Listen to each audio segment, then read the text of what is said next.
একটা আপডেট আপনাদের জানাই, পাকিস্তানের সামনে আরো বিপদ। অপারেশন সিঁদুর এখনো চলছে। সর্বদল বৈঠকের পর বড় ঘোষণা কেন্দ্রের। অপারেশন সিঁদুর এখনো জারি রয়েছে।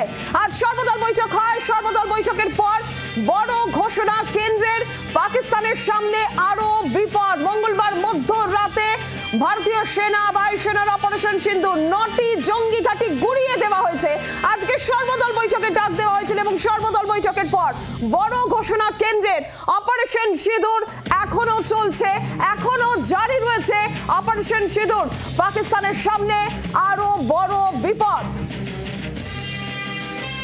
ফের কি বড় অ্যাকশনের পথে নয়াদিল্লি?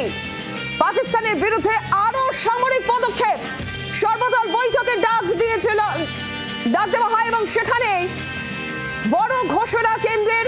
অপারেশন সিঁদুর জারি রয়েছে, জানিয়ে দেওয়া হয়েছে। পরবর্তী কি পদক্ষেপ করতে চলেছে নয়াদিল্লি? আরো বড় অ্যাকশনের পথে যেতে চলেছে নয়াদিল্লি। পাকিস্তানের বিরুদ্ধে আরো সামরিক পদক্ষেপ। তৃণমূল সাংসদ সুদীপ বন্দ্যোপাধ্যায় কি বলেছেন শুনবো।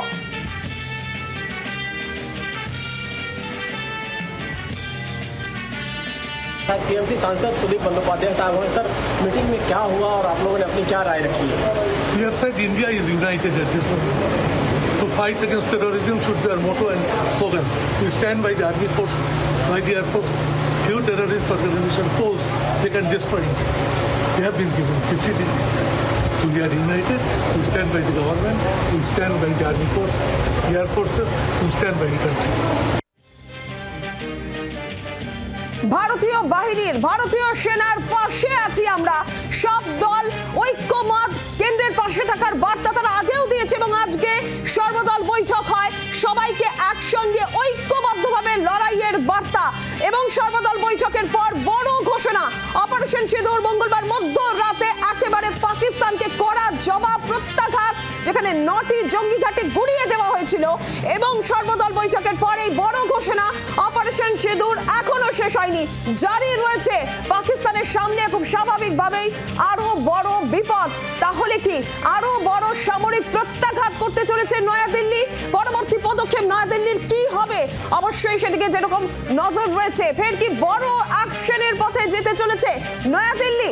আরো বড় সামরিক পদক্ষেপ ইতিমধ্যেই পরিষ্কার করা হয়েছে নয়াদিল্লির তরফ থেকে যে পাকিস্তান যদি পাল্টা আঘাত করে, পাল্টা প্রত্যাঘাত করে, তাহলে কোনোভাবেই রেয়াত করা হবে না। আরো বড় জবাব দেবে ভারত।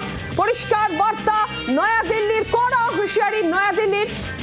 মঙ্গলবার মধ্যরাতের অপারেশন সিঁদুর আমরা দেখেছি 9টি জঙ্গি ঘাঁটি একেবারে ধূলিসাৎ করে দেওয়া হয়েছে এবং তারপর সীমান্তবর্তী রাজ্যগুলির সঙ্গে বৈঠক করেছেন কেন্দ্রীয় স্বরাষ্ট্রমন্ত্রী অমিত শাহ এবং আজকে সর্বদল বৈঠকে ডাক দেওয়া হয়েছিল। বৈঠক শেষে বড় ঘোষণা, অপারেশন সিঁদুর এখনো চলছে। ব্রিগেডিয়ার প্রবীর সান্যাল এই মুহূর্তে টেলিফোন লাইনে রয়েছেন আমাদের সঙ্গে। ব্রিগেডিয়ার সান্যাল, আজকে সর্বদল বৈঠকের পর কেন্দ্রের ঘোষণা অপারেশন সিঁদুর জারি রয়েছে। তাহলে কি আরো বড় সামরিক পদক্ষেপের পথে নয়াদিল্লি? কি মনে করছেন আপনি? না, এই অপারেশন সিন্দুর হচ্ছে, এটা অনেকগুলো ফেজেসে এটা করা যাবে। আর সরকার এখন প্রতিঘাত করেছে, ওর রেজাল্টটা দেখছে, অ্যানালাইজ করছে। ওরা ভাবছে যে পাকিস্তানের একটা রেসপন্স আসতে পারে। এখন সে রেসপন্সটা কিরকম ওইটা দেখে ইন্ডিয়া কাউন্টার অ্যাকশন করবে। তো এটা হচ্ছে একটা অ্যাকশন যেটা অলরেডি আরম্ভ হয়ে গেছে, ওটা শেষ হয়নি। এখন আমরা পাকিস্তান এর রেসপন্সের জন্য ওয়েট করছি। আমরা এতেও জানতে পারলাম যে ওই পাঞ্জাবে এক ধরনের মিসাইলের টুকরো পাওয়া গেছে, ওটা ইন্ডিয়া ইনভেস্টিগেট করছে। পাকিস্তানের ভেতরে একটা ইন্টারনাল গৃহযুদ্ধ মতন লাগছে। একটা BLA, Balochistan liberation army attack করেছিল পাকিস্তান আর্মিতে। 8-10 জন পাক সৈনিক মারা গিয়েছে। তার 4-5 দিন আগে একটা মিলিটারি কনভয় চায়না থেকে যেটা ওয়েপন সিস্টেম অ্যামিউনিশন এসব নিয়ে আসছিল 10টা 12টা গাড়ি, ওর উপরে বিএলএ অ্যাটাক করে, ওটাকে সবকটাকে ধ্বংস করে, আর প্রায় 15-20 জন পাকিস্তানি ট্রুপস মারা যায়। তো পাকিস্তানের ভেতরের অবস্থা খুব যে একটা ভালো নেই। ইন্ডিয়া এখন রিয়াকশন জন্য অপেক্ষা করছে যে আমরা যে এই অ্যাটাক করেছি অফ সিন্দুর, এই রেসপন্সটা পাকিস্তান কিরকম ভাবে দেয়, ওর রেসপন্সে আমরা কিরকম ভাবে। একদমই ব্রিগেডিয়ার জেনারেল, আপনাকে ধন্যবাদ। এবং পরিষ্কার করে নয়াদিল্লির তরফ থেকে বলে দেওয়া হয়েছে যে পাকিস্তান যদি হামলা করে তাহলে আরো বড় প্রত্যাঘাত করবে ভারত। রাজীব চক্রবর্তী টেলিফোন লাইনে রয়েছেন আমাদের প্রতিনিধি। রাজীব, সর্বদল বৈঠক ছিল, তারপরেই বড় ঘোষণা কেন্দ্রের, অপারেশন সিঁদুর এখনো জারি রয়েছে, আর কি আপডেট তোমার কাছে রয়েছে? দেখো, আজকের যে সর্বদল বৈঠক ছিল সেখান থেকে যে আউটকাম এসেছে, সেখান থেকে যেটি এসেছে সেটি কেন্দ্রীয় মন্ত্রী কিরণ রিজিজুর একটি কথাতেই স্পষ্ট।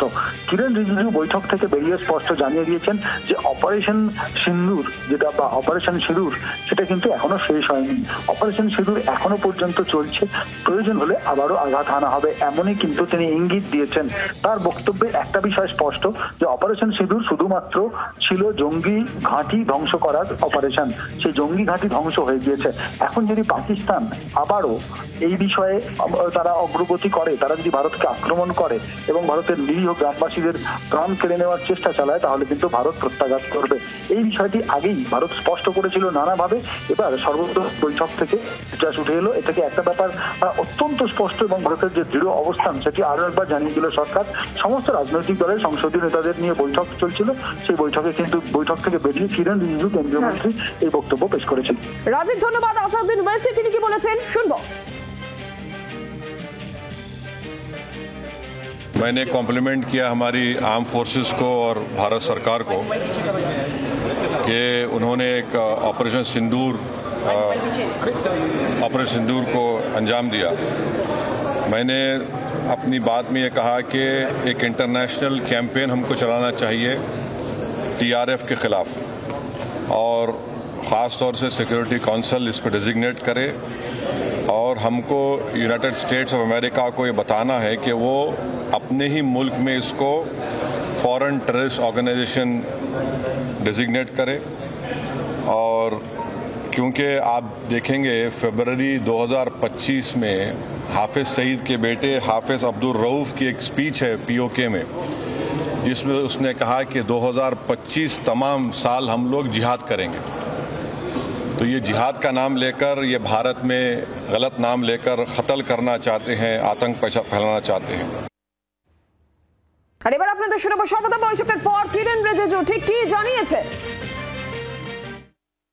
ऑपरेशन सिंदूर का कार्रवाई, क्योंकि ये ऑनगोइंग ऑपरेशन है, इसलिए अलग से ऑफिशियल ब्रीफिंग नहीं है। ये रक्षा मंत्री जी की ओर से, सरकार की ओर से पूरा पॉलिटिकल लीडर्स को ब्रीफिंग हुआ है। বাংলার আওয়াজ, বাঙালির আবেগ, জি 24 ঘন্টা।